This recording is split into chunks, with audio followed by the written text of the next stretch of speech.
This is my third trip to Melbourne in 8 days, so I'm a big fan. I was here at AIM last week. I was here on the weekend down at the Mornington and around Sorrento and Portsea area, and then back today. So I'm very, very happy to be here. My remit at Tourism Australia has two distinct parts, and I'm going to talk to you about both of them today. The main one I'm going to focus on is the business events area, which is what we do to promote Australia to get more business events, mostly conferences and incentives to our country. But I'll also do a quick overview on our industry events that we do within Tourism Australia, and that's obviously the kind of activity that we do to promote activity for the Australian tourism industry. So kicking off with business events, the team that we have in the Sydney office, it's a small team, but we say we're a specialist unit. Our job's to get Australia pitched more often and ultimately drive conversion to Australia. Like the rest of Tourism Australia and what John's touched on, it's all about the marketing and the distribution strategy for our country, but to a very different customer set. The customers are either event planners, association congress planners, or the associations or corporates direct. But we also target delegates that are attending confirmed events for our country. We want to increase the visitation for them, and we're very aware of the fact that time and distance and cost are key barriers, and we need to really address that. Within the business events team in Sydney, we work to a centralised model with three key areas that we deliver on, and we deliver those activities to the rest of our colleagues around the world. So the pillars of focus that we work on is that building awareness piece, so that's very much around the marketing. The distribution development, and that's very much about connecting customers to the Australian industry. And we do that both here in Australia and around the world. And partnership, which is all about driving conversion, that bottom part of the funnel. And that's very much around the Bid Fund program, which I'll be talking to you about, as well as the advanced program that really works with that delegate boosting. So the teams around the world, as you can see on screen, there's 4 star markets, and those star markets deliver 50% of the total international spend for business events. But those team members overseas, they're absolutely focused on concentrating on the customer. For us, it's about, we always say they're a sales force. They're there to do what's needed in the market, whether that's training and development, with markets such as the United States that need a lot more 101 training, or in China where we have a lot of new and emerging event planners that need to understand how to pitch Australia more. But also for more mature markets, things like customer advisory panels where we can spend some more time workshopping how to promote Australia more. And thanks to the work that the industry do, particularly those ones in the room, things are doing very well. The sector overall is performing well. And although it absolutely aligns with the key markets and the footy result table that John suggested, we do have some slight differences. So at the moment, the United States is our highest yielding market in regards to spend. We're finding there that with the improving economy, the high US dollar, and some really good favourable airfares, that we're seeing better business out of that country. We want to work that country and spend a lot of time in it. We've got 2 full-time recruits that work in that market, one based in New York and one based in LA. And so although it's a hard market or a hard country to cover geographically, we try very hard to connect with as many buyers as we possibly can. Number 2 for us is China. The scale of China is one thing, and it's a hot topic that we talk about on a regular basis. But it's not just about the scale of the country, it's about the solid performance across particular business sectors that we do very well with. So I'm sure you've heard about the large Amway groups and New Skin and many others, and they come to Australia, they come in their thousands and they spend millions and millions of dollars. So we want to keep targeting that while we can. New Zealand is a strong market for us. It's our number 1 source of arrivals in regards to business events visitors. But the spend ranking's number 3, and for us, we're watching that. It's a slowing economy for us. But our other caveat there is that it's a really mature market, so they need a lot more information. That fashionability issue is a big thing for us out of New Zealand, so we need to always challenge perception and make sure they see us as an attractive destination and not just forever looking at those longer haul destinations such as Hawaii or Vietnam. And the UK, it's a mixed message one for us at the moment with incentive business and association congress business, and that's very much around Brexit.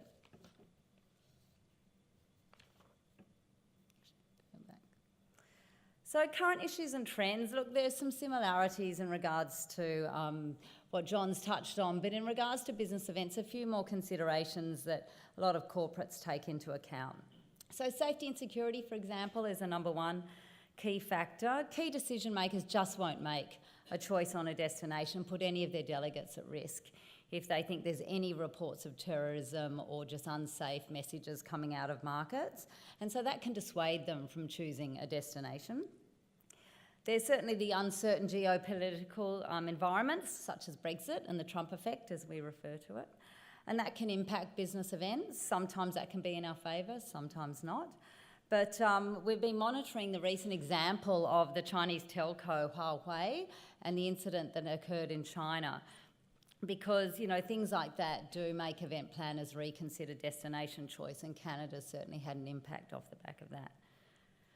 But the one thing that we really think and keep a close eye on is how super competitive the world of business events is. As John said, they're high-value travellers, and so it's a high-yield business sector that people want a piece of.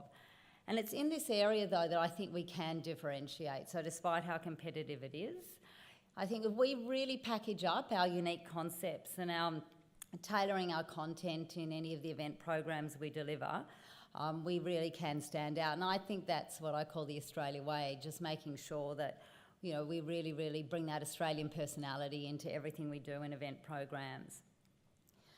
And when we talk about Australians and our reputation around the world, you know, we're often known as innovators and game changers. So we're really keen to ramp that up and include that in not just the formal part of event programs, but also outside of that. And a really hot topic at AIM last week was what people are referring to as a 360 experience. So delegates aren't just looking to come and get professional development at association congresses or enjoy their time on their, you know, within the incentive programs. They're very, very keen to live like a local. They want to know where the greatest coffee shops are, the greatest bars and restaurants. They want to go running around the local areas and feel safe in those environments too.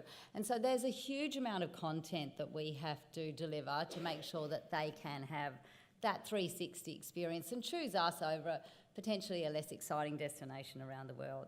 And I think when we reflect back to a lot of the themes that we might have on personal holidays or other events that we've attended, you know, that theme of, you know, referring back to the people that we meet can often have those lasting legacies.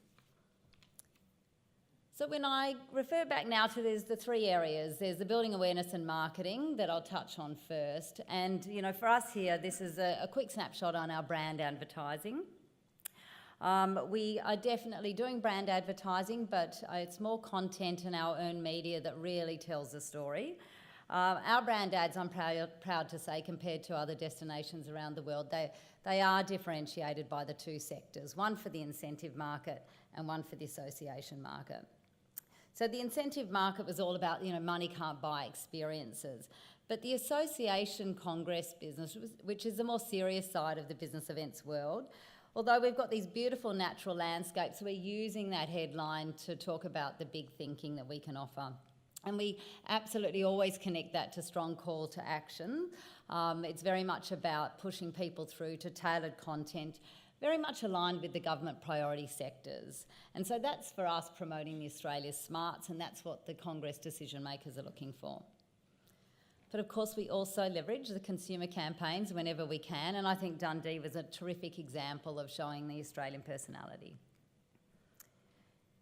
In regards to our earned media and our content creation, you can see there's a huge amount that happens for us in regards to what we do. 118 pieces of coverage were we achieved last year with 32 media hosted on trips. For us, it's really about the story that these provides the decision makers overseas. We want planners to pitch Australia, we want them to do it easily, and the aim is for us to give those event planners of the world the confidence on what works and what doesn't. We want to connect them to our people and to our products, give them a sense of what they can do here so they're really confident about, you know, what's possible. In regards to our own content, we write so much of this in-house, which is quite a coup. We're a very, very small team. But over 150 pieces of content were written. It means that we can control the story, we can control the messaging, and we can also nuance it for each of our markets. 3 key things that I wanted to share. We've just released the Australia Next magazine, which is focused very much on the incentive decision makers. We're up to our 3rd edition. This one's all about bite-sized content, so it's going back more to that 360 experience. We want to cover off everything from, new venues and new restaurant openings and so on, but also tell some people stories within that magazine. Australia Innovates, we're coming up to our 7th edition, and again, talking back to our strategy for the association sector, it's about showing the smart. So Australia, we always talk about the beauty of our country, but for us it's also sharing that we have brains in this country, and it's very important to promote that. Issue number 7 will be released at IMEX this year, and that will take place in May. And of course, lots and lots of other things, but even the simple things like fact sheets, because event planners of the world, when they receive a phone call from a customer and they need to put together a proposal, we want to make it as easy as possible for them, and we put together different program ideas for them to use. And video content. Video content we use a lot of, but in the time-poor world that we all exist within, we're trying to get into that more punchy content play. In fact, the one I'll show you now lasts for about 30 seconds, so here's an example. Dreamtime was the dream. It just gave you so many ways to experience Australia, to see new things, and obviously just to meet the Australians themselves who have been so hospitable. This is an incredible location for an incentive program. This is what we live for, so bringing them somewhere like this. I'm so excited to go back and tell them different experiences they can do and things that will really customize the trip and make it a trip of a lifetime. That's what coming to Australia is all about. So distribution development and our strategy there is the next bit. This is all about the connecting with customers. We'll forever do assessment of our distribution strategy, because for us it's about making sure the ROI is there for the Australian industry. Trade shows can be hit or miss. We monitor them around the world, but there are a couple such as the one that you see on screen, IMEX Frankfurt, and we do IMEX America too in October, where the industry 100% satisfaction as far as what that show delivers. And so far $1 billion worth of leads out of that, so that's not a bad thing at all. Educational trips, one of my favourites. I always say it's like test driving a car. The fact that we can actually get buyers out here to experience our country firsthand means that they go back as advocates and they're able to sell it. For us, it's really critical that we get the details right with these educational programs, otherwise it's completely counterproductive. And so as far as our educationals are concerned, the things that we stay focused on is not just getting people into gateway cities, but getting them dispersed around the regions as well. So we're offering some different points of view. The inspiration piece is there because they are many events and we need to woo and wow them. But it is that first-hand experience that they'll take home and sell. And then aligned with that is hosting media at exactly the same time, because we treat these educationals as mini events. The fact that media can come along and actually write up what's happening and take the photos and then, help promote that by further reach is really important too. And we had 22 media hosted as part of the educational program. And a recent and new thing, it wasn't a new event for us, but we do a lot of our own events within Tourism Australia, but so often they happen in markets overseas. But first time in October last year, we hosted the Greater China Showcase in partnership with Melbourne. Thank you, Melbourne Convention Bureau. And thank you also to the industry in the room that helped support that event. We had 60 Greater China buyers and media here. It was a showcase, so lots of B2B appointments, but they also did a city showcase of Melbourne. We got buyers down to the Bellarine Peninsula, to Geelong, to Yarra Valley, and of course all around Melbourne, seeing some key products. And there's a quick video here that will give you some insight into what happened.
question the media reach that we got out of that event, but the eyeballs reach was 2.2 billion.